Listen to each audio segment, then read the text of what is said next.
리차드 포스터라고 하는 분이 그런 말을 했습니다. 이 시대에 필요한 것은 무엇인가? 이 시대에 필요한 것은 사람이다. 이렇게 얘기하면서 어떤 사람이 필요한 것인가? 재능이 있는 사람, 지식이 있는 사람, 물질이나 돈이 있는 사람, 세상적으로 뭔가 조건이 어떤 특별히 준비된 사람이 필요한 것이 아니고 하나님의 마음을 이해하는, 하나님의 마음을 알고자 하는 경건한 사람이 필요한 시대다. 이렇게 이야기를 했습니다. 이 말은 이 시대는 경건지 못한 시대다 하는 것을 또 말하고 싶은 것이요.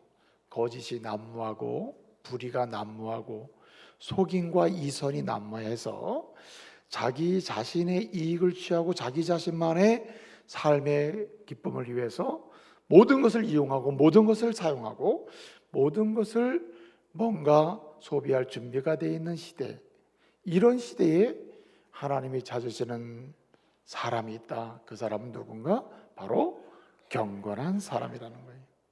여러분, 하나님의 교회를 부흥케 하는 일과 하나님의 교회의 본질적 사명인 복음을 전하고 하나님의 사람들을 세우고 양육하고 세계를 섬기는 엄청난 거룩한 일을 이루어 하나님이 사람을 뽑을 때, 직분자를 세울 때, 일꾼을 세울 때 어떤 사람을 뽑을까요? 어떤 사람을 세우십니까? 주님은 경건한 자를 세우신다는 거예요.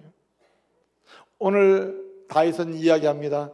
다윗의 시대에 다윗이 바라보니까 그 시대는 경건치 않는 시대라는 거예요. 그런데 하나님은 그 시대를 세우기 위하여, 지키기 위하여, 하나님 나라를 세우기 위해서 가정을 경건하게 지키고 아름다운 가정으로, 행복한 가정으로 지키기 위해서는 하나님이 바로 경건한 자를 세우신다는 거예요. 근데 경건한 사람, 이 경건한 게 뭘까? 히브리어로 이 경건한 사람, 경건한 자, 경건, 이것을 하시드라고 해요. 하시드. 이 하시드라고 하는 이 경건한 사람이라는 말에 이 단어 자체는 사람들 사이에서는 쓸 수 없는 말입니다. 성경을 보면 사람들끼리 있을 때는 경건한 사람이라는 말이 쓰여지지 않습니다. 항상 경건한 사람, 이 하시드라고 하는 말은 누구와의 관계 속에서 쓰이냐면 하나님과의 관계 속에서 쓰이는 말입니다. 그러니까 하나님을 빼고 하나님과 무관하게 경건이라는 말을 쓸 수 있는 단어가 아니라는 거죠. 그럼 경건이 뭔가? 경건. 주님은 사람을 뽑고 일꾼을 뽑을 때 그 자격 기준, 유일한 기준으로 경건한 자를 택한다고, 경건한 자를 쓰신다고 했는데 이 경건한 사람, 이게 뭔가? 이게 하시드, 하나님과 관계된 말인데 이 말은 이런 겁니다. 하나님을 향하여 사람이 갖는, 반드시 가져야 되는, 하나님을 향해서 가져야 될 마음, 하나님을 향하여 가져야 될 언어, 하나님을 향하여 가져야 될 삶의 태도와 행동 양식을 가리켜요. 경건이 뭐냐? 하나님을 가져야 될, 마땅히 성도가 하나님을 향하여 가져야 될 마음, 그것이 경건이라. 경건한 사람이란 하나님을 향하여 반드시 가져야 될 그 마음을 갖고 있는 그 사람이 바로 경건한 사람이에요. 하나님을 향하여 가져야 될 언어를 가지고 있는 사람, 그 언어를 가지고 있는 그 사람이 경건한 사람이에요. 여러분, 언어는 표현이잖아요.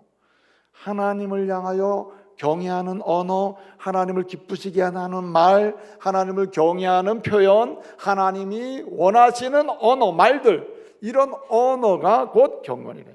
경건은 언어로 표현됩니다. 경건은 마음으로 시작돼서 언어로 표현되고 마지막은 무엇으로 표현됩니까? 행동으로 표현되는 거예요. 하나님이 기뻐하시는 행동 양식과 그 모습, 가져야 될 그 모습이 곧 경건의 모습이래요. 경건이라는 겁니다.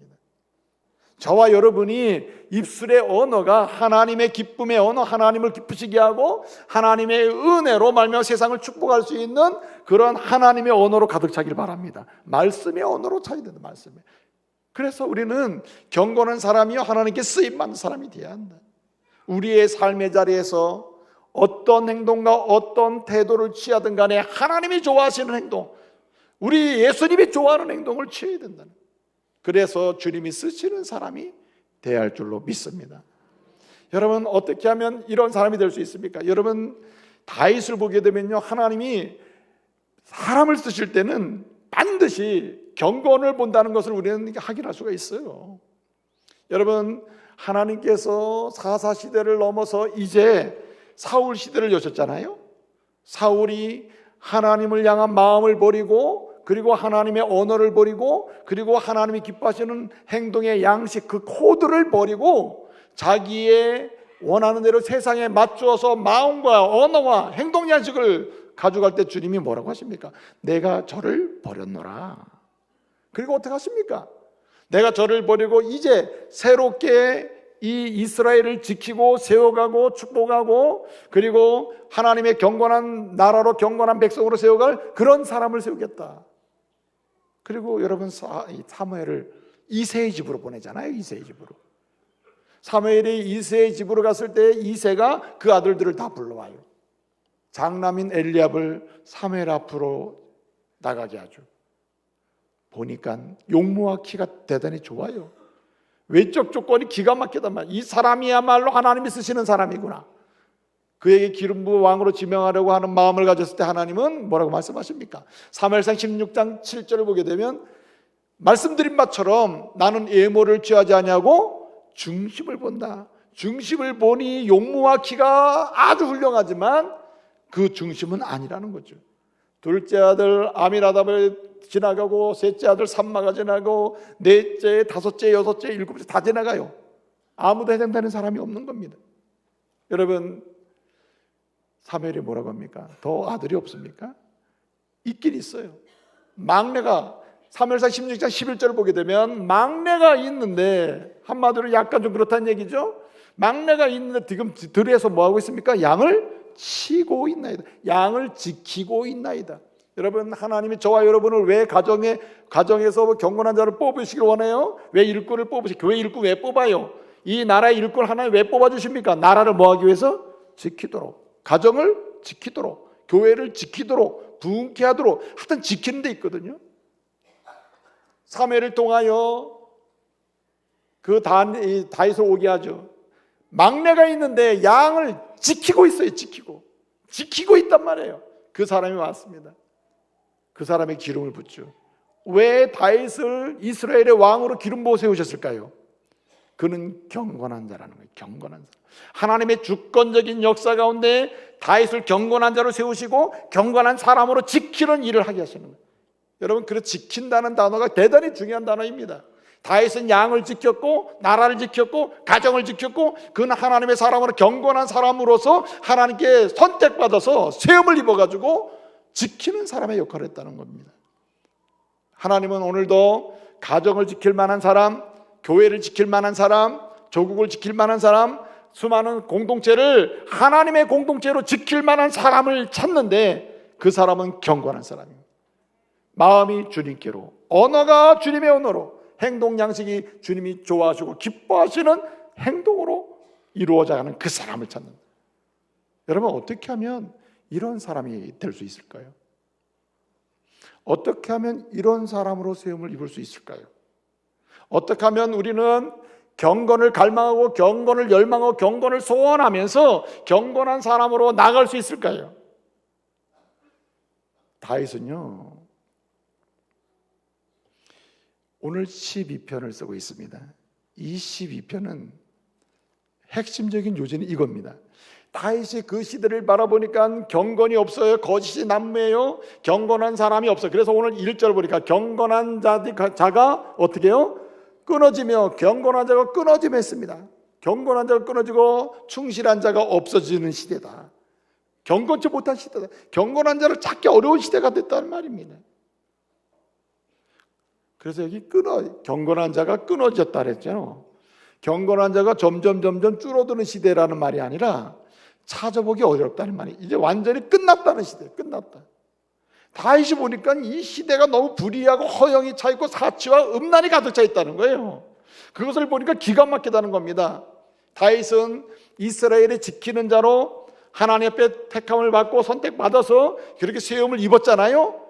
다윗은 그의 백성들에게 말하는 겁니다. 여러분, 모두가 경건치 않는 시대에, 경건한 사람이 없어서 세울 사람이 없는 이런 시대에 이스라엘 백성의 여러분들은 뭐하라? 경건하라는 거예요. 경건한 사람으로 다시 일어나라는 겁니다. 오늘 이 시대의 말로 음란한 시대 아닙니까? 오늘 이 시대의 말로 거짓이 난무하는 시대 아니에요. 이성과 여러 가지 비판과 또 정죄가 난무하는 시대가 아닙니까? 한 사람의 인격을 무시하는 시대가 됐잖아요. 이럴 때 하나님은 오늘 다윗을 통해서 말씀하시는 이 말씀을 우리에게 주시는 거예요. 다시 하나님의 교회의 성도들이요, 경건한 사람으로 일어나라. 내가 쓰고자 하는 그 사람이 되라는 거예요. 그 사람으로 세움을 입어라고 하는 거예요. 어떻게 될까요? 오늘 시편 12편은 두 가지를 강조합니다. 우리가 이 경건을 열망하고 소원하며 나갈 때 경건으로 가는 길이 뭔가? 첫째는 오늘 1절 3절을 보게 되면 여호와여 여호와께서 라는 말씀이 나옵니다.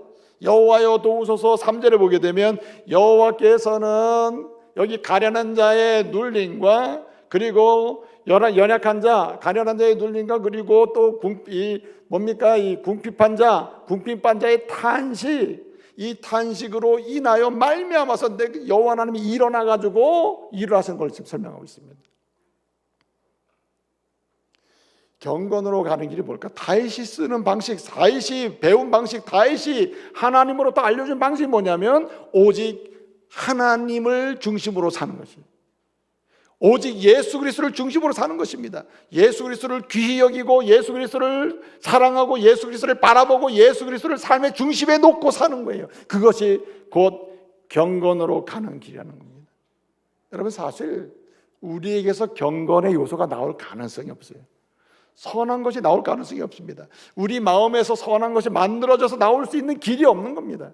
오늘 여기 말씀 보면 이렇게 얘기합니다. 1절에 여호와여 도우소서라고 했습니다. 여기 도우소서라고 하는 말은 이게 도와주세요라고 명령을 하는 건데 이게 명령이 말이 안 되잖아요. 하나님께 명령하는 게. 그런데 이 말은 이 야샤우라고 하는 말인데 이 말에 원래 세 가지 의미가 있습니다. 과거적인 복에서 보면 과거 어떤 올무에 매여 있고 문제가 있는데 과거 내가 상처가 있잖아요. 과거 지난 시간에 내가 뭔가 헤어나지 못하는 문제가 있잖아요. 그 문제의 포로가 되어 있고 거기 속박이 되어 있는데 이런 속박에서 벗어나게 해달라는 겁니다. 도와달라는 이 말이.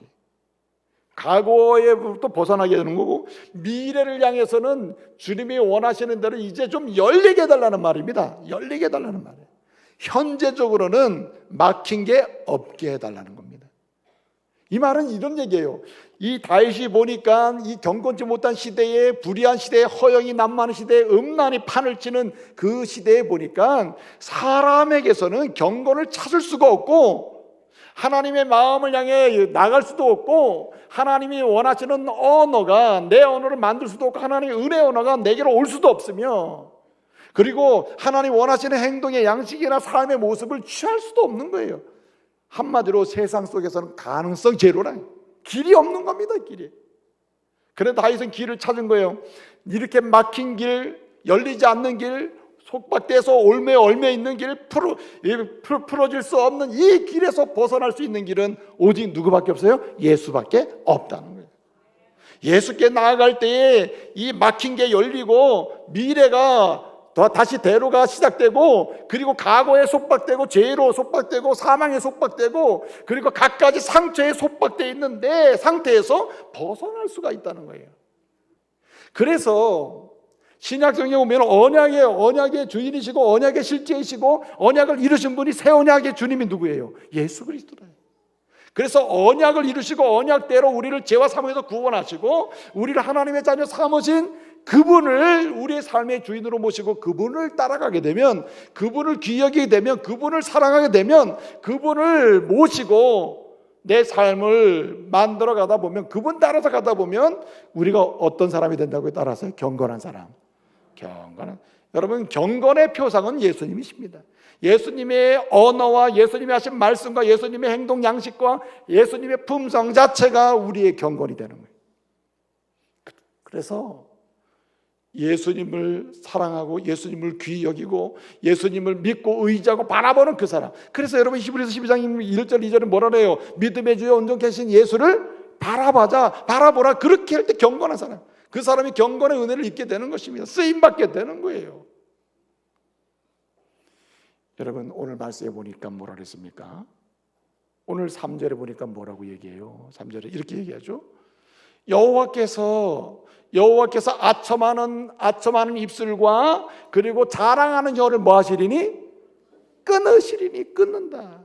여호와가 뭐 하시는 분이냐? 끊는 분이다. 우리 주님이 뭐 하시는 분이냐? 끊는 분이.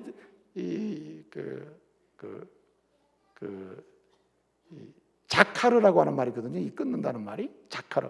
이 말이 뭐냐면은 면도칼 있죠. 아주 날카로운 면도칼로 단번에 탁 잘라내는 걸 가리켜요. 그러면 우리 예수님은 어떤 분이십니까? 죄로부터 우리를 단칼에 잘라내셔요. 죄의 사망을 우리에게 잘라내신 분입니다. 그리고 여러분 오늘 여기 말씀하신 대로 하나님이 싫어하시는 것, 하나님이 우리에게 해당하지 않는 것을 단번에 잘라내 주신 분이 주님이십니다. 그렇기 때문에 그 주님을 의지하고 그 주님을 바라볼 때 우리는 하나님이 싫어하시는 것으로부터 안전하게 보호받을 수 있을 뿐만 아니라 하나님이 좋아하시는 방향으로 갈 수 있는 것입니다.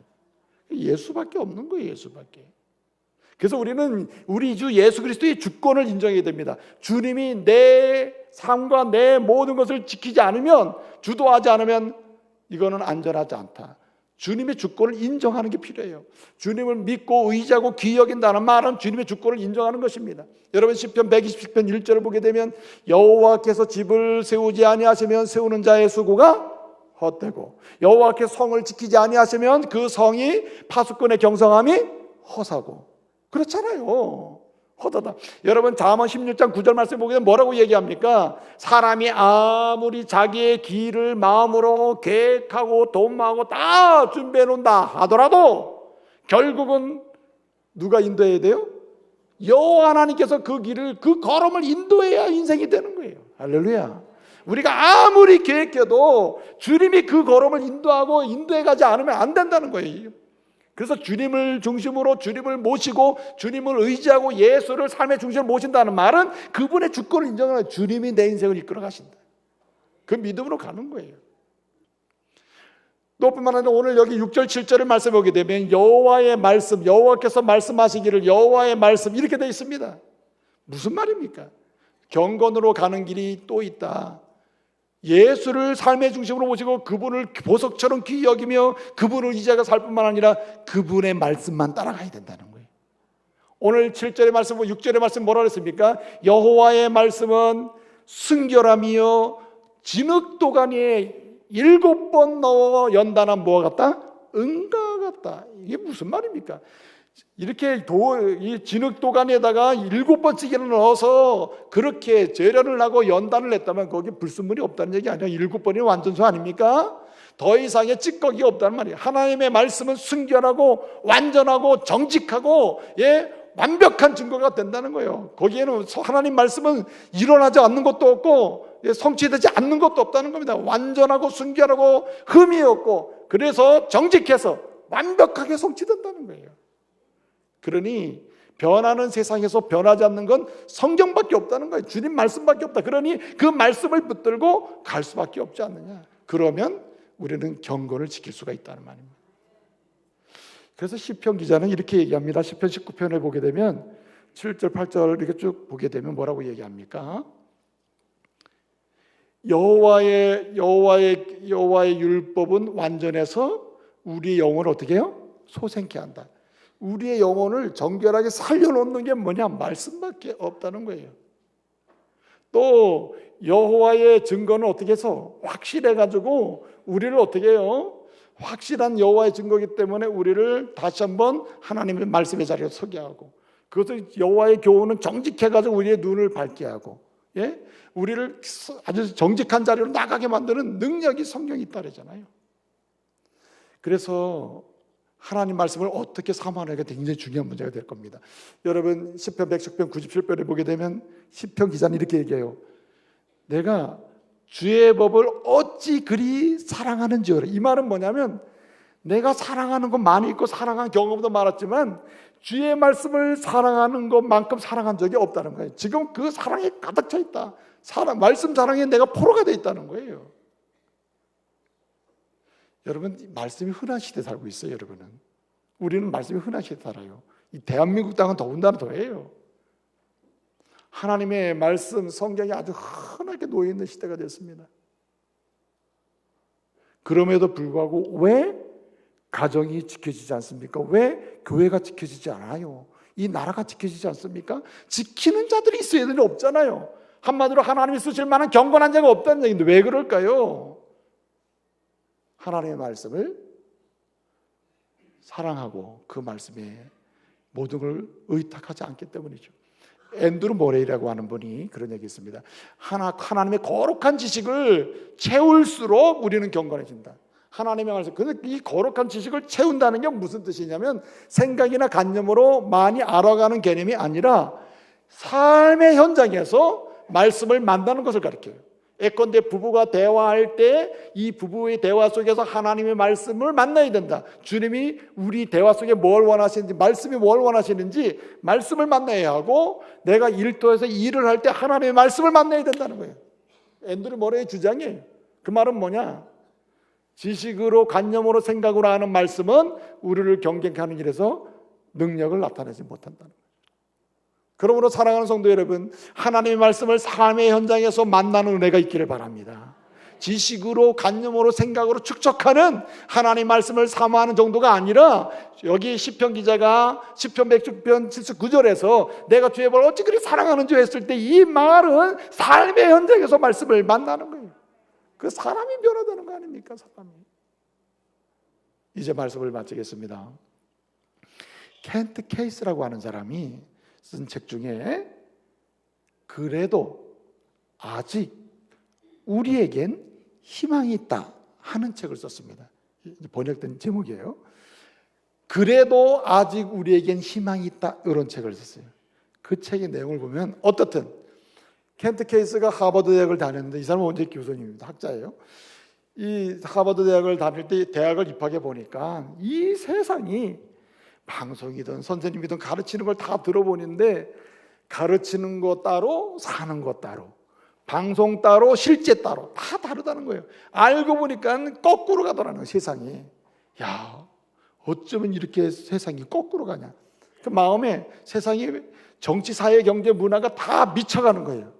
다 미치는 거예요. 이게 정상적인 게 하나도 없는 겁니다. 그래서 마음에 야, 세상이 다 미쳐가는구나. 예? 그러면서 자기가 생각하는 거예요. 나도 혹시 미친 거 아닌가 이거? 예? 다 미쳐가네. 나도 이렇게 생각하면 이게 미친 게 아닌가? 문제가 있는 거 아닌가 생각하다가 결국 마지막에 내린 결론이 뭐냐? 그 책에서 얘기해요. 내린 결론이 그래도 아직 우리에게 희망이 있어. 왜 그러냐면 나 한 사람이라도 미치지는 말자. 그렇게 가지는 말 다 왜곡되게 거꾸로 가고 있는데, 그럴 때 나 한 사람이라도 바르게 갈 수 있다면 세상이 그만큼 나 한 사람만큼은 좋아지지 않겠느냐. 그런 의미에서 아직도 희망이 있다, 이런 얘기한 거예요. 그럴듯하지 않습니까? 논리적으로 맞죠. 그것이 실제적으로 가능한지 여부는 인간의 한계에 부딪힐 겁니다만은, 오늘 다윗은 그 얘기를 하는 겁니다.